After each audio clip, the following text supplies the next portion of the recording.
Welcome, dear students. In the previous lecture, we already discussed the gas fluids, soft wall gas fluids, and in today's lecture, we are going to study the rigid wall gas fluids. The problems connected with the changes in volume and thus in buoyancy with changing the depth are eliminated if the gas is enclosed in a rigid space. This solution is used by the cuttlefish.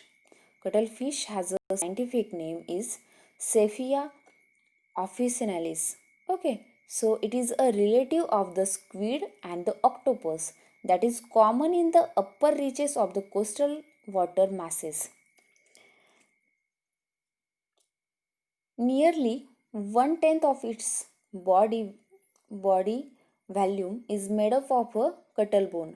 Cuttlebone is a calcified internal structure well known by a bird fancier who use it to the supply calcium to their birds. Okay, see this diagram. Okay, the role of the cuttlebone has been studied by the British investigators Denton. Okay, the volume of the cuttlebone is 9.3% of the body volume, and its specific gravity when freshly removed is in the range of 0.57 to 0.64. This provides sufficient lift to give the animal neutral buoyancy in the seawater. Okay, so this is the diagram of a cuttlefish, a marine cephalopod that uses a gas-filled rigid structure called as a cuttlebone to achieve the neutral buoyancy in the water. The posterior part of the cuttlebone is filled with the liquid in the seawater, and the cuttlebone gives a net lift of the 4% of the animal's weight in air and thus balance the excess weight of the rest of the animals. Okay, so the cuttlebone has a peculiar laminar structure. It is made up of thin layer of calcium carbonate reinforced by the chitin and held about 0.66 micrometer apart by the large number of pillars of the same material. In the fully grown animal, the number of parallel layers may be about 100, and most of the space between the layers is filled with the gas. If the cuttlebone is removed from an animal, the puncture under the water, no gas exit. Okay, this shows that the gas is contained is not under the pressure. If the cuttlebone is crushed, gas expects and can be collected for analysis. The gas is nitrogen under 0.8 atm pressure plus a small amount of oxygen. This indicates that the gas is in the diffusion equilibrium with the water fluid. What is the mechanism that brings the gas into the cuttlebone? If it is possible to withdraw water from the spaces in the cuttlebone, gas will passively diffuse in and reach the same partial pressure as in the body fluids. The question is then whether fluid can be withdrawn. Along the caudal surface of the cuttlebone, some liquid is always present between the calcified layers. This liquid can be collected under the paraffin oil by exposing the cuttlebone to the vacuum. It contains mostly sodium chloride and is hypoosmotic to the seawater and the body fluids, which are isoosmotic with the seawater. This requires the presence of the mechanism for active ion transport to reduce the concentration of cuttlebone fluid. The higher osmotic pressure outside the cuttlebone tends to withdraw water from the cuttlebone. The osmotic withdrawal of the water is opposed the hydrostatic pressure, which tends to press the water back into the cuttlebone. The maximum force of the water withdrawal is limited by the concentration difference. If all the ions were removed from the fluid within the cuttlebone, the concentration difference between the cuttlebone fluid and the blood would be about 1.1 osmolar. This corresponds to 24 atm pressure. That is, if the outside hydrostatic pressure exceed 24 atm, fluid will be pressed into the cuttlebone in spite of the osmotic force acting in the opposite direction. So, at the depth of the about 240 meter, the pressure is 24 atm, and below this depth it is impossible to the withdraw fluid osmotically from the cuttlebone. However, the cuttlefish live in the upper reaches of the water masses and probably do not descend below about the 200 meter. Therefore, the osmotic forces suffice to the keep water from being forced into the cuttlebone. The gas pressure inside the rigid walls of the cuttlebone is about 0.8 atm, and the cuttlebone must be sufficiently strong to the support of hydrostatic pressure of the surrounding water. This is needed the case for if the cuttlebone is covered with a thin plastic bag that seawater cannot penetrate it into it, and it is exposed to high pressure.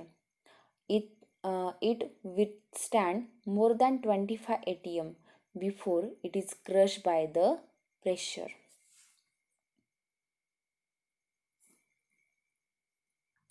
So this is the diagram of the cuttlebone. Okay, the buoyancy mechanism of the cuttlefish.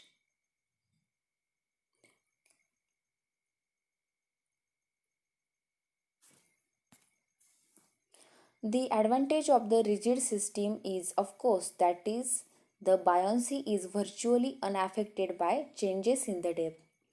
This gives the cuttlefish a great deal of freedom in moving up and down without making the adjustment in the buoyancy mechanism.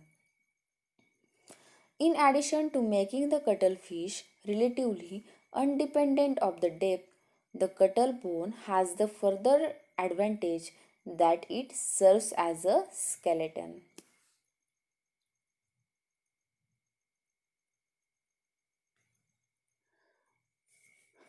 The mechanism responsible for filling the shell of the nearly, that is a nautilus or chambered nautilus, is in principle the same as the cuttlefish. Okay, see this figure. The figure is of the shell of the chamber nautilus. Section of the shell of Nautilus macrocephalus. It is oriented in the natural position. The chamber are gas filled and new chamber are added as the animal grows. Okay. So as the nautilus grow, it adds the new chamber to its shell one by one. A newly formed chamber next to the animal, it is initially filled with the liquid in which sodium chloride is the major solute. The wall of the chamber is impermeable to the water and gases, and all exchange must take place via the siphoncle. Okay, this epithelium that covers the siphoncle contains extensive mitochondria line in foldings where NaCl is relatively or actively pumped from the fluid within the newly formed chamber. As the fluid becomes the less concentrated, water is withdrawn osmotically in the same way as in the cuttlefish, and gas diffuses into the chamber to replace the water.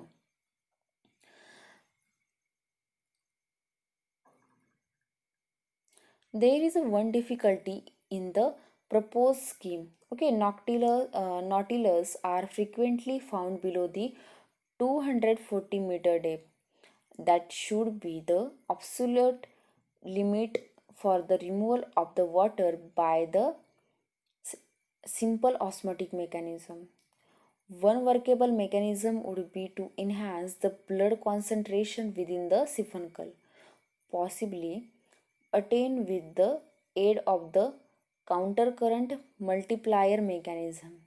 Some evidence in favor of such a mechanism that been obtained, but further studies are much needed. Okay, by diffusion, nitrogen reaches to the zero point 0.8 atm.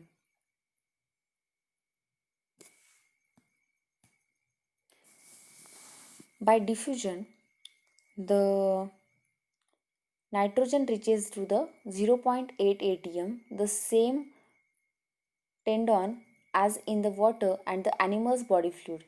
Oxygen, however, it is lower and does not reach to the concentration in the atmosphere for the animal use oxygen and its body fluids, therefore have lower than the atmospheric oxygen tension. The gas pressure in the shell is always about zero point 0.9 atm irrespective of the depth at which the animal is caught. Like the cuttlefish, nautilus has a freedom of vertical movement that is limited only by the pressure its rigid shell can support.